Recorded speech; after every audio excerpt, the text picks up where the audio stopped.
Welcome to Beyond Dragondom, from wherever you are listening to today. The weekly episode channel for fantasy adventure stories. My name is Lesley. I am the author, the creator, and the narrator of Tales from Dragondom and Beyond, and Aisha's adventures through quantum time and space. Aisha Portal to Dragondom is the first in the series. I hope you enjoy the episodes as much as I enjoy writing them. If you are listening to me on my YouTube or podcast platforms and would like to leave a like, or would like to know automatically when the next weekly episode is live, I understand you can do this by pressing the follow. Shall we join Aisha now and her friends in her adventures in Dragondom and beyond? Episode 8. Meeting Mestalii. Both Milana and I stood, one on either side of the old wizard. He had instructed me to keep a hold of his arm, something Milana did automatically. He tapped his staff 3 times on the floor in front of him, and within seconds everything felt as if it was spinning out of control. Caught somewhat off guard, my head span, and everything around me turned into a swirling vortex. Everything seemed to lose form. Then, suddenly as it started, I landed and fell on my knees. "Oh dear," the old wizard said as he bent to help me up. "Dearie me, I forgot to warn you, didn't I? Well, not bad for your first vortex translocation. Not bad at all." He nodded curtly. Then he was striding off towards a very large tree. One might say I was a little shaken, but not stirred. My mind still felt as if it was going around and round, like a leaf flowing down a water drain. My knees were still a little weak. I took a deep breath and followed them both, trying to walk in a straight line as well as I could. It wasn't the sudden translocation, it was the massive power that I'd felt from the old wizard as we entered the vortex. "Now, young lady, what would you wish to see? The past, the future, or somewhere in the now but in a different dimension? All are possible here, for this beautiful old friend can allow you to see anything when you set it in your mind, and either sit below it or put your hands upon it." The branches above our head shook slightly as if caught in a gentle breeze. Then I felt, no, I was sure that I heard the tree speak. "Now come, old friend, just because you bring someone new, you didn't need to call me an it. Please use my name, for well you know it after all these years." I looked around me and noticed both my companions smiling. I presumed, therefore, that I had indeed just heard the tree speak. I was then introduced to the elderly oak, whose name was Mestalii. I was informed that he was not old, just that he looked it. He was only a few 100 years. He had seen so many things that, he said, he had grown wise before his time, and thus was classed as the wise old Mestalii, with whose help one could see anything one wished. Only it had to be done with the consent of the High Wizard of all of Arianel, and no one was allowed just to drop in. I was asked to sit with my back against the tree, Mestalii, as I was still a little unsteady. I was thinking of home on earth at the time, and this is what came into my mind's eye. I saw myself as if I was there, as if I had never come into this other dimension.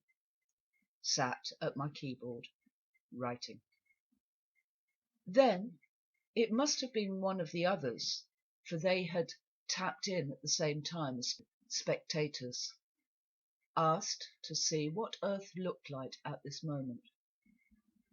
First, our beautiful planet came into sight, seen from afar out in space. She was in full sunlight, and her blue oceans looked pristine and breathtaking. As we came in closer, the land masses, some between clouds, some under sunny skies, also looked as if they were all in harmony. I heard myself say, "Show what mankind is doing to that beauty." And instantly it was like entering a bad dream. Flashing pictures of cities full of smog, congested roads and screaming traffic, skyscrapers blocking the light of day, and plants dying on the park sidewalks, having to wear masks to walk in the streets, belching factory chimneys, toxic ponds and broken pipes spilling their contents into the bare earth, and raw sewage belching onto beaches and into the sea, not far out from broken concrete tubes, while families played close by. Next we saw the oil well heads, thousands of them, all moving up and down like nodding dogs in the back of cars, each drawing oil from deep inside the planet.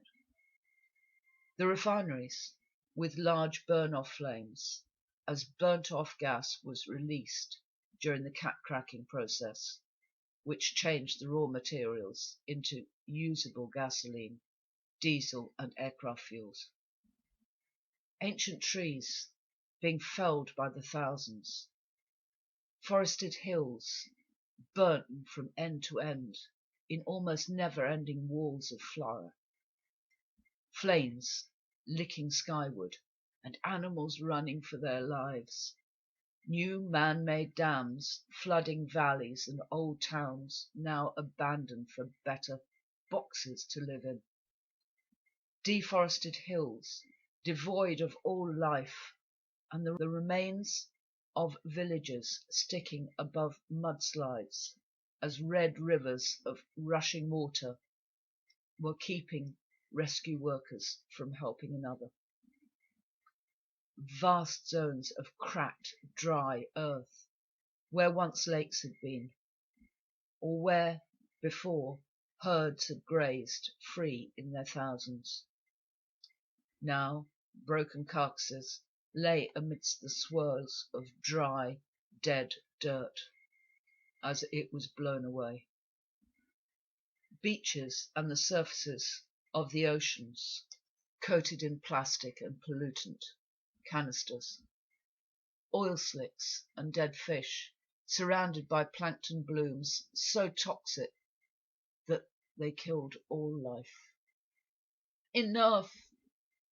The sound broke the spell, and I was once more sat with my back against the tree. I looked up to see Milana, with her head buried in the shoulder of the High Wizard, sobbing uncontrollably. I was about to speak, but the look I got from those ice-blue eyes stopped me in my tracks. I turned away as I heard him comforting her. I sat once more next to the tree. In my mind, I asked how I could help to stop my new friend, the other part of myself that I had just found, from the fear and pain she felt. Aisha, listen to me. Yes, you heard me. You can stop her pain simply by touching me again and inviting them both to see the new timeline you are helping to bring into place, along with all those of the light on the planet. Thank you, Mestalii. Yes, I can do that with your help. Thank you. And so I and the High Wizard coaxed Milana back, and I opened my mind and my heart, and with the help of the old tree, began to open the veils of time and space, to show what could and would be on Earth in the future, once the transition had been made and the vibrations both of Gaia and all on her were high enough to hold the new in place. Here, as we once more homed in on the planet, it was apparent to me that some of the land masses had changed. Now we came into the flashing pictures of different parts of the world. Now, instead of the devastation, there were cities with sun reaching the ground. The walkways and roads were wide and lined with avenues of trees and plants. Many buildings had green living exteriors and green roofs where food was being farmed. No one was wearing masks to be outside, and the air was visibly clean of smog and fog from chimneys, from factories. Solar and wind turbines seemed to be generating a great deal of what was required, along with what appeared to be wave technology. Animals grazed in blocks of beautiful grass interspaced with shade trees and old-fashioned hedgerows, which seemed to also, in themselves, be food forests. Gone were the massive single-crop fields that were everywhere before. Now fields were smaller and seemed to be multi-cropped, all growing side by side. Areas before where wind-swept dirt covered the cracked barren earth, and where bones of animals blanched in the sun, and where previously freshwater dams used to be. Now once more there was natural biodiversity of grassland, bushes, trees. Many groups of buildings with orchards and fields were dotted around where they, apparently, were totally self-sufficient for all their needs. Communities appeared in the countryside that were living in harmony with nature all around them. Children laughing, doing lessons as they sat under the trees. Men and women working together, smiling faces and laughter and song as they came in from the fields and the small local industrial buildings.